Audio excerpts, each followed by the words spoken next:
friends, welcome back to She's At It Again. My name is Tanya, and as simple as this sounds, I'm going to make some French fries, and I want to bring you along because this is just one of those things. It's like, I don't eat French fries because of the grease, especially at a restaurant. They don't use, it's not like they're going to use avocado oil for, some special reason. They just use the least expensive thing they have because that's how you make money. You're a restaurant. You're in business to make money. You're not there to make people healthy. But if this is going to go like I hope it goes, this is a game changer for me. I love potatoes. I've made a video on mashed potatoes. I've made a recipe, or I made a video on several other kinds of potatoes, but never on French fries because I don't want to pump up something that's really not a good choice. And that's what we're about, is making better choices in the food that we eat. So these are going to be baked in the oven, but there's a few steps to take beforehand. So I want to share that with you. I'm going to put the camera down right here so you can see what I'm doing. And I don't have any russet potatoes. I have, my husband just picks up organic potatoes when I send him to the store for me. And these are red potatoes. So, and that's fine. I love red potatoes. And I looked and made sure that these were sufficient for making French fries, and the internet tells me, yes, they are. So let's just believe it, okay? All right, I'm just going to take this potato. I scrubbed it real well, and we're going to cut it in a little bit thicker slices than we normally would slice them for French fries. Not a whole lot, but I'm not going to do any skinny fries or spiral fries with these.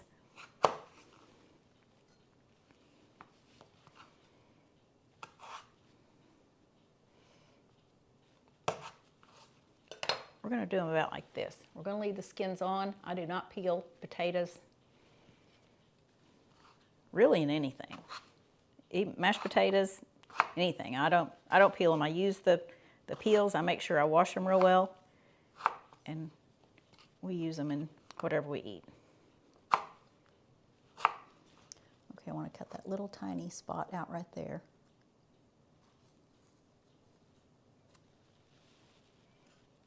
There we go. Now, we're going to put these in ice water. It says put these in an ice bath, so we've cut our potatoes into fries.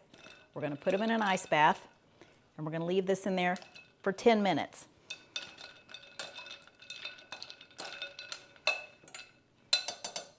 So we'll come back in 10 minutes. I'm going to set a timer for about 10 minutes.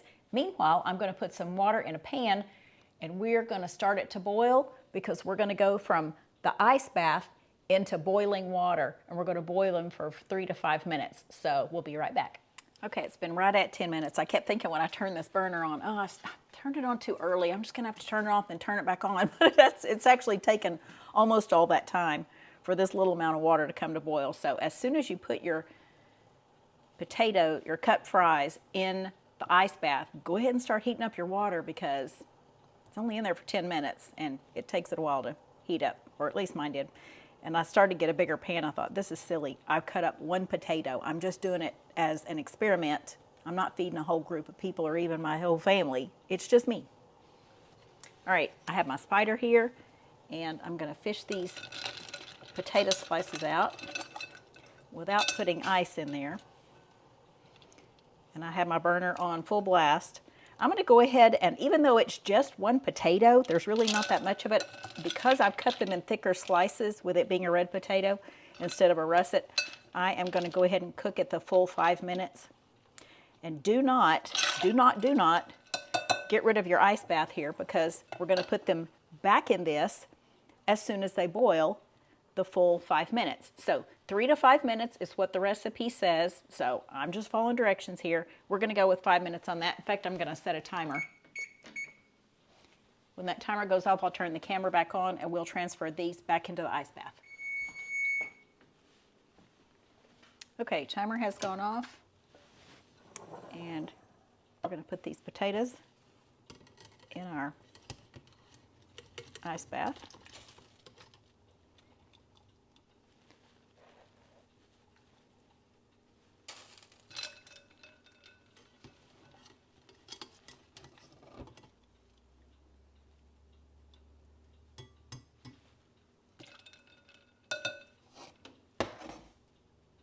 We won't need that water anymore. But again, We're just putting the potatoes back in the ice bath. And I think it said leave it in there 10 minutes. Let me check. Yep, we're going to return it to the ice bath and leave it in there for another 10 minutes. Then I'll turn the camera back on. And at that point, we're going to dry them off and place them on a sheet. I've got a small one because you know me in freezer space, but I do happen to have a little bit of freezer space in my teeny tiny freezer out in the sunroom. So we're going to put them in that. So we'll be right back. All right, we have used up our 10 minutes with our potato slices in the ice water. And I have a clean kitchen towel. This is one of those lint-free ones that I'm not going to get fuzz in something. We're just going to take and dry these off.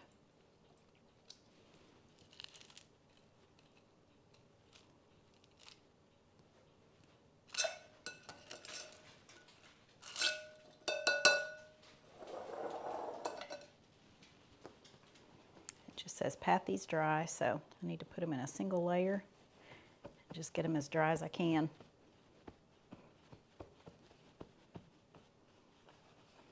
Now make sure you have room in your freezer before you start this process, because this would cause panic for me had I not thought this out ahead of time. I can guarantee you that.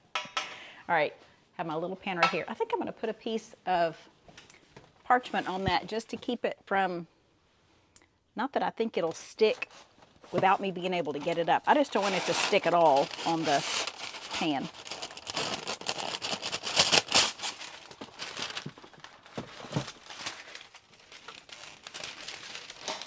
Okay, this is how good I tear parchment. It's horrible. There needs to be a better system for that box. It's not a good design for me. Maybe for somebody else, but not for me. All right, I think these are dried off for the most part. I think I'll do this.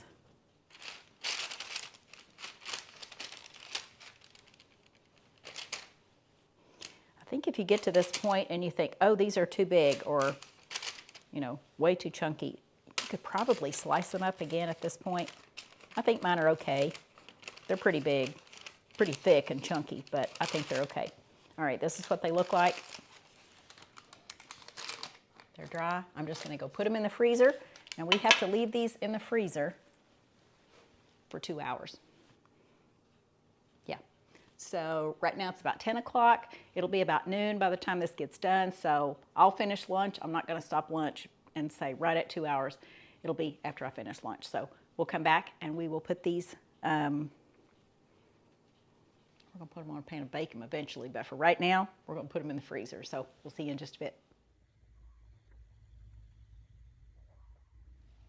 Okay, here are our frozen potatoes. And when I say frozen, they are frozen. All right, so the recipe calls for you using an olive oil spray or some kind of spray to spray your potatoes before you put them on the pan. I don't have a spray. I have a big giant, this is my big giant jug. Remember my big giant jug that people always ask me where I got it? And I say, sorry, it's from some people we met when we went to Greece, and they don't sell to the general public. Sorry.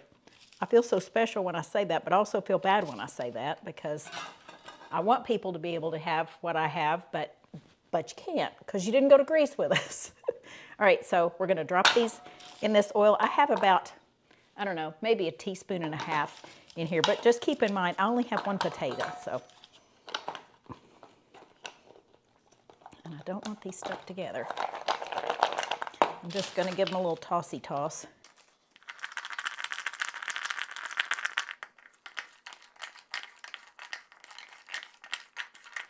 That's sticking better than I thought, honestly. All right, I'm gonna put these on here, and I'm putting the rounded side on the pan on the ones that I can do that on. Not all of them have rounded sides. Some of them are center cuts, and they just have straight edges. That's the advantage to having one of those crinkle cut fry cutters, that when they're crinkle cut, they just have little intermittent spots on the piece of potato that actually touch the pan. Okay, I'm gonna rinse my hands real quick. I wanna sprinkle a tiny bit of salt on this, so I just have my Himalayan pink salt. And also I want to let you know that I'm preheating my little oven, my little convection oven out in the sunroom to 450 degrees. So I don't want a big chunk of salt on this, so.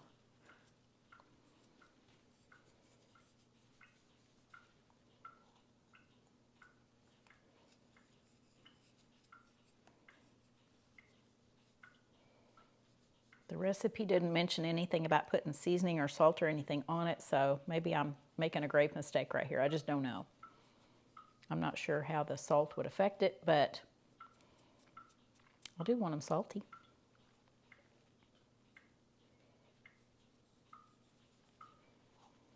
And we're going to cook these at 450 degrees, and we're going to cook them for 25 to 30 minutes.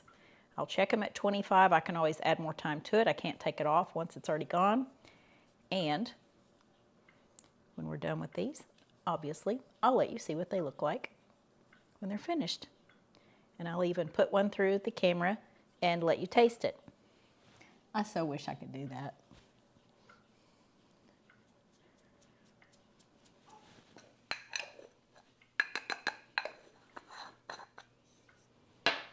Okay. There's our potatoes, and I'm going to put them in the sunroom, and we'll come back when they're done.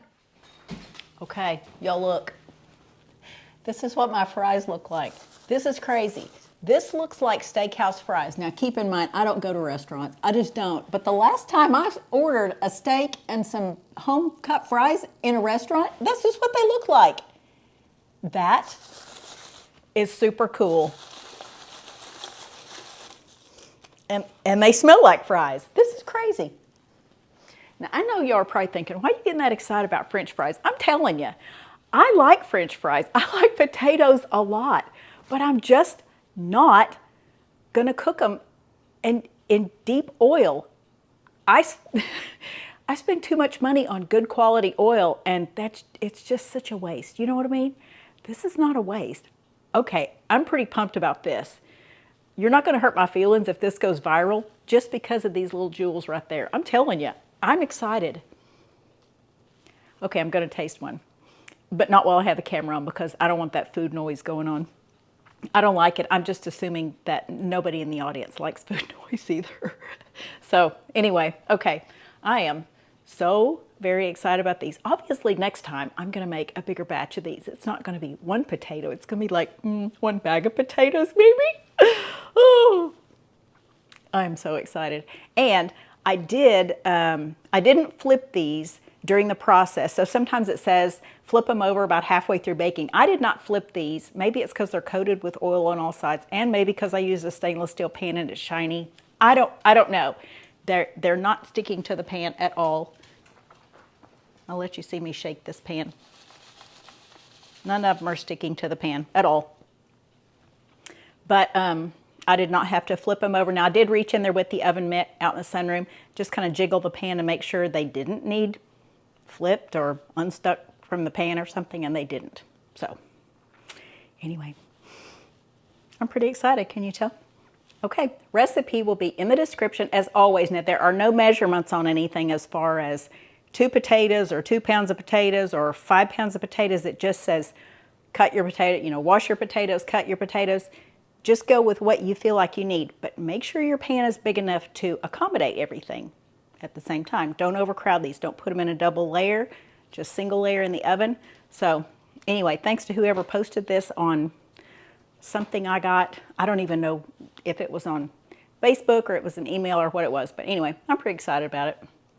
So again, recipe is in the description as always, and we look forward to sharing something again with you real soon. And I'm so glad this turned out because I thought maybe it would kind of be like a joke and go, this didn't work, so nobody try this. It's going to come on social media. Don't try. It worked. So I'm very excited. Okay, thanks for joining us. See you later. Bye.